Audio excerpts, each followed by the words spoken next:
اگر کوئی نصاب کا مالک نہیں، غریب ہے، جس پر قربانی واجب نہیں، نصاب کی تفصیل الگ ویڈیو میں نے بیان کی ہے، وہ ملاحظہ فرمائے، نصاب کا مالک نہیں تو اس پر قربانی لازم نہیں، لیکن اگر کسی کی دلی خواہش ہے کہ میں قربانی کروں اور اس کے لیے وہ قربانی قرضے پہ لیتا ہے تو بھی ٹھیک ہے، جانور ادھار لے لے یا پیسہ کسی سے اٹھائے، قرض کے طور پر رقم اٹھائے اور جانور خرید لے، دونوں درست ہے، اور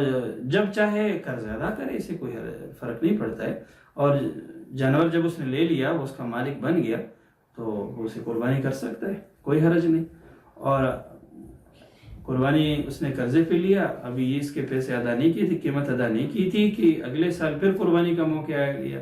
پھر اس نے قرضے پہ قربانی کا جانور خرید لیا تو بھی کوئی حرج نہیں ہے، خام خواہ قرضے کے بوجھ اپنے اوپر رکھنا یہ اچھی بات نہیں ہے، مگر قربانی ہو جاتی ہے۔ اور اسی طرح کسی نے ہدیہ کے طور پر جانور دے دیا کسی کو، یہ جب اس پر قبضہ کیا تو اس کی ملکیت ہے، وہ اگر چاہے اس کی قربانی کرے تو درست ہے، قربانی کر سکتے، کوئی حرج نہیں ہے۔